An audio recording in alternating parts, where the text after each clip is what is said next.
अस्सलाम वालेकुम my social media family. उम्मीद करती हूँ कि आप सब लोग हिफ्ज़-ओ-अमान से होंगे, खुशबाश होंगे। पिछले 24 घंटे में जो अहम तरीन डेवलपमेंट्स हुई हैं वो सब चश्मकुशा इंकशाफात के साथ आपकी खिदमत में हाजिर हूँ और वन बाय वन मैं आपके सामने रखूँगी। थोड़ा सा आप लोगों ने थंबनेल पे रीड कर लिया होगा कि हमज़ा अली अब्बासी को वज़ीर आज़म बनाने का प्लान, इमरान खान को सदर पाकिस्तान बनाने का प्लान, जनरल फैज़ को DGISPR बनाने का प्लान और कौन कौन से जनरल्स और वो कौन से जनरल हैं जिनकी जनाब अली फ़ाइल को पटखा के मारा था जनरल बाजवा ने, और ये तमाम मामलात और डी चौक के अंदर लाशों को कंटेनर में डालने का मामला, शानदाना गुलजार का बयान और पता नहीं क्या क्या आज के ब्लॉग में होने वाला है। तो एंड तक मेरे साथ बने रहिएगा। चलिए शुरू करते हैं पहली खबर से। इससे पहले कि कोई भी खबर मैं आपके साथ शेयर करूँ, एक छोटी सी बात मैं करना चाहती हूँ कि सानिहा APS किसको याद नहीं है, और 2 दिन पहले वो सानिहा आया और गुजर गया। सिर्फ और सिर्फ अफसोस और सिर्फ दुख इस बात का है कि वो PTI जो मानी जाती है कि सोशल मीडिया पर जब वो कोई ट्रेंड चलाते हैं तो वो ट्रेंड जो है वो टॉप ट्रेंड बन जाता है। इसमें तो कोई शक नहीं है कि सोशल मीडिया पर उनकी फ़ैन फॉलोइंग बहुत ज़्यादा है, ह्यूज फ़ैन फॉलोइंग है। लेकिन मेरा एक सवाल है कि जब भी पाकिस्तान के अंदर कोई हादसा रूनुमा होता है, जब भी पाकिस्तान के अंदर कोई ऐसा वाक़या होता है, तो PTI के जो रहनुमा हैं, कारकुनान हैं, या जो सोशल मीडिया इन्फ्लुएंसर्स हैं, या जो यूट्यूबर्स हैं, या जो भी इनके मेन आप इसे फर्स्ट ईयर कह लें, ये लोग उस चीज़ को कंडेम क्यों नहीं करते? ये उस चीज़ के हक में कैंपेन क्यों नहीं चलाते? क्यों नहीं इन्होंने सानिहा APS के हक में कोई बात की? जबकि दूसरी तरफ गंडापुर जो है वो ये कह रहे थे कि अगर पाकिस्तान को प्रॉस्पेरिटी दिखानी है, करनी है, तो पाकिस्तान को अफगानिस्तान के साथ अपने ताल्लुकात अच्छे बनाने पड़ेंगे। सिर्फ मेरा आपसे एक ये सवाल है, सानिहा APS को 10 साल मुकम्मल हो गए हैं और मैं आपको स्क्रीन के ऊपर ये जो एक शख्स नज़र आ रहा है, आपको मलून शख्स नज़र आ रहा है, मेरा सिर्फ एक सवाल है, उसके बाद मैं अगली खबर पे जाऊंगी कि ये जो मलून शख्स है इमरान खान के दौरे हुकूमत में, इसके ऊपर इल्ज़ाम लगा था कि ये मेन कल्प्रेट है, ये इन चीज़ों में इन्वॉल्व था, मगर खान साहब ने अपने दौरे इक़्तिदार में इसको रिहाई क्यों दी? इसको क्यों छोड़ा? ये मेरा बस आपसे एक सवाल है। और आज जब 10 साल मुकम्मल हो गए हैं तो सोशल मीडिया पर हर दूसरा शख्स इसको कंडेम कर रहा था, लेकिन इसको खान साहब की पार्टी ने कंडेम क्यों नहीं किया? इसका जवाब आपने मुझे ज़रूर देना है। अब चलते हैं जी अगली खबर की तरफ। जनाब, पाकिस्तान के मशहूर एनालिस्ट हैं जी, तज्जिया निगार हैं और राइटर भी हैं जी। बात कर रही हूँ मैं हैदर नकवी की। हैदर नकवी ने जंग के अंदर एक कॉलम लिखा, उस कॉलम को लेकर पूरे पाकिस्तान के अंदर एक वबाल मचा हुआ है। वो इसलिए कि उसका उन्वान था प्लान ये है। प्लान क्या था कि उन्होंने बता दिया था कि जिस तरह से ये इमरान खान के साथ जनरल फैज़ हमीद, जनरल बाजवा और जितने भी जनरल्स थे, उनका जो एक गठजोड़ था कि आइंदा आने वाले कितने साल तक उन्होंने इक़्तिदार अपना बहाल रखना है, कायम रखना है, किस किस तरह से किस किस को क्या क्या बनाना है, क्या क्या लगाना है। तो उसके हवाले से जनाब आली मैंने आज आपके साथ शेयर करना है। हैदर नकवी जो हैं, उन्होंने उस कॉलम के अंदर कुछ चीज़ें जो हैं वो तो छुपा ली थी क्योंकि ऑब्वियसली उनकी मजबूरी थी, लेकिन ट्विटर के ऊपर वो आए और उन्होंने आकर खुलकर इस चीज़ का इजहार किया और उन्होंने प्लान जो असल में था वो बताया और वो मैं अब आपके सामने रखने जा रही हूँ। चलिए अब गौर से ये प्लान सुनिएगा ताकि आपको सारी की सारी बात जो है वो समझ आ जाए। उन्होंने कहा कि हर 2 महीने के बाद उनका जो आर्टिकल है वो डिस्कस होता है। उन्होंने कहा कि वो आर्टिकल दरअसल उन्होंने 2022 में लिखा था। उन्होंने कहा कि हर 2 महीने के बाद उनका ये कॉलम जो है ये वजह गुफ्तगू बन जाता है, जिसमें उन्होंने कहा कि मैंने इमरान खान के उस खुफिया प्लान को अगले 10 साल इक़्तिदार में रखने के बारे में उसको रिवील किया था। उन्होंने कहा कि उसके बाद भी इक़्तिदार उनकी मर्जी के लोगों के पास रहना था।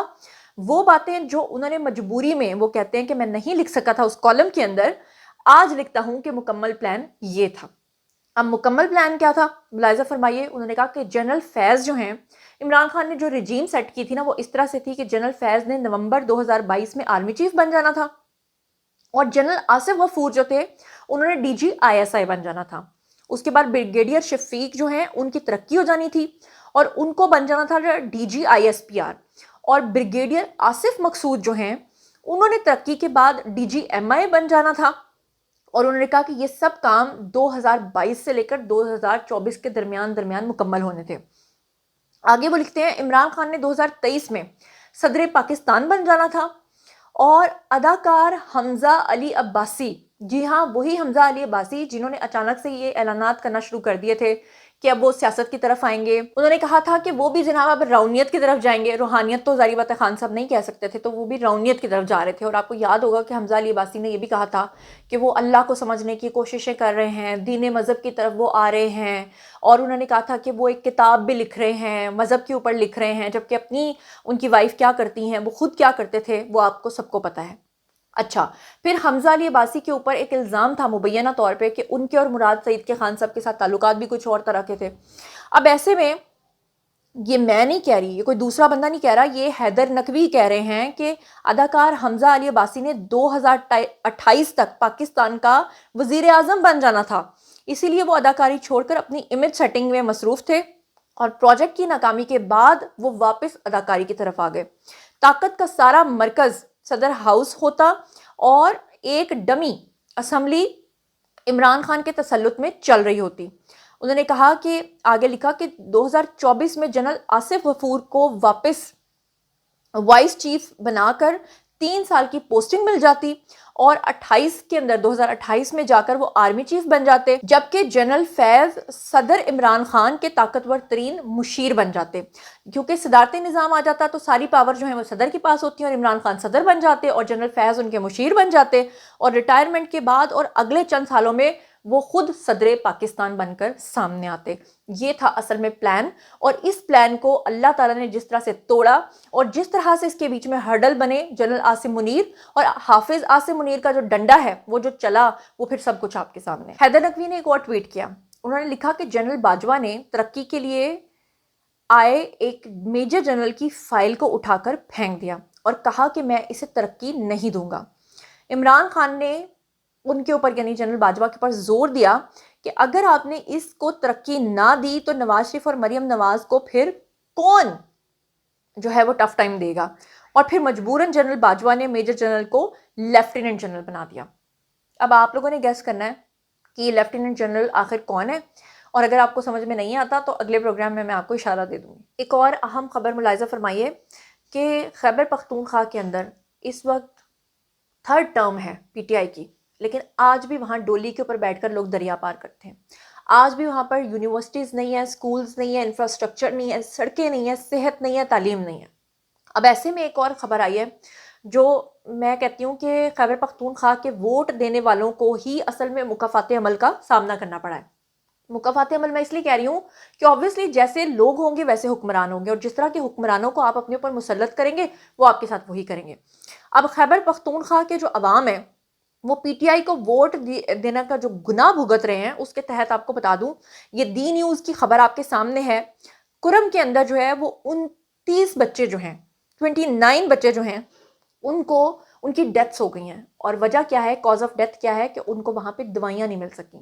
دوائیں نہ ملنے کی وجہ سے وہ فوت ہو گئے ہیں. پارا چنار کے اندر یہ جو تمام نومولود بچے تھے ان سب کی ڈیتھس ہو گئیں, کیونکہ نہ وہاں پر ایمرجنسیز تھیں, نہ وہاں پر ان کے لیے وہ پتہ نہیں انکوبیٹرز کہتے ہیں کیا کہتے ہیں وہ جس کے اندر بچوں کو رکھتے ہیں, وہ بھی ان کے پاس نہیں تھے, دوائیاں ان کے پاس نہیں تھی, جس کی وجہ سے یہ سارے نومولود بچے جو ہیں وہ اس دنیا میں آنکھ کھولتے ہی چلے گئے. جاتے جاتے ایک آخری خبر آپ کے ساتھ شیئر کرنا چاہوں گی کہ ڈی چوک واقعہ تو آپ کے سامنے ہے. وہاں پر جو یہ کہا گیا تھا یا کلیم کیا گیا تھا کہ سینکڑوں لوگوں کی ڈیتھس ہو گئی ہیں, اور اس کے بارے میں شاندانہ گلزار نے ایک بڑا ہلیریس قسم کا کلیم کیا ہے, جس میں ان کے اکارڈنگلی انہوں نے یہ کہا ہے کہ وہ جو وہاں پر کنٹینرز کھڑے تھے اس کے اندر لاشوں کو مار مار کے اس کے اندر بھر دیا گیا تھا, جس کی وجہ سے لاشیں سامنے نظر نہیں آ رہی.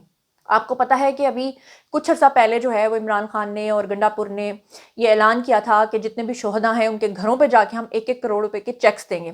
لیکن جب ان سے پوچھا گیا کہ وہ زندہ لوگ یا مریل لوگ یا شہادت پائے ہوئے لوگ وہ کہاں ہیں جن کو آپ نے 1-1 کروڑ دینا تھا, تو پھر ان کی آوازیں گنگ ہو گئیں. تو بیسکلی ایک جھوٹ بولا گیا, اور جھوٹ یہ بولا گیا کہ ڈی چوک پہ جتنے بھی لوگوں کی ڈیتھس ہوئی ہیں اس کے بارے میں انٹرنیشنل میڈیا نے بھی اس کو کنفرم کر دیا, جبکہ حقیقت یہ ہے کہ جب انٹرنیشنل میڈیا سے رابطہ کیا گیا تو انہوں نے کہا کہ اس وقت اکارڈنگ ٹو سورسز جو خبریں آ رہی تھیں ہم نے تو وہ بتائی ہیں, لیکن ثابت کوئی بھی نہیں ہوئی ہے. تو انٹرنیشنل میڈیا بھی جھوٹوں کو جھوٹا کہہ رہا ہے, لیکن انفارچونیٹلی پروپیگنڈا کرنا تو کوئی ان سے سیکھے. اس کے بارے میں رانا ثناء اللہ کا بھی ایک اہم بیان سامنے آیا ہے.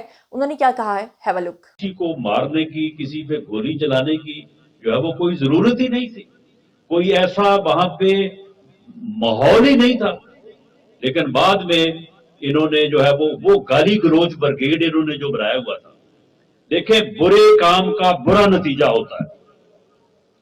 लोग कहते थे कि जी उन्होंने सोशल मीडिया बना लिया, बड़ा ताकतवर सोशल मीडिया है, वो तो दूसरे के जो है वो सच को झूठ साबित कर देते हैं और अपना झूठ भी जो है वो सच साबित कर देते हैं।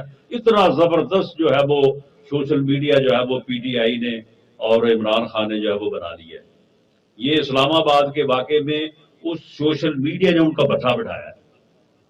उस झूठ ने, जिस झूठ को वो साबित करने के लिए उन्होंने वो सोशल मीडिया का सहारा लिया, उस सोशल मीडिया ने उनका बेड़ा गर्क कर दिया। जी तो जनाब, ये था आज का वीडियो। बारी है जी आप लोगों की कमेंट सेक्शन में, और बताइए कि आप इन तमाम चीज़ों के बारे में क्या सोचते समझते हैं। जो कुछ भी आप सोचते समझते हैं शेयर कीजिए, पर्सनली जवाब दूंगी। मजीद खबरें, व्लॉग्स, इंटरव्यूज और सियासी तज्जिए जानने के लिए मेरे साथ कनेक्टेड रहना हरगिज़ मत भूलिएगा। चैनल को सब्सक्राइब कर लीजिएगा। अपना बहुत ख्याल रखिएगा। अल्लाह ने के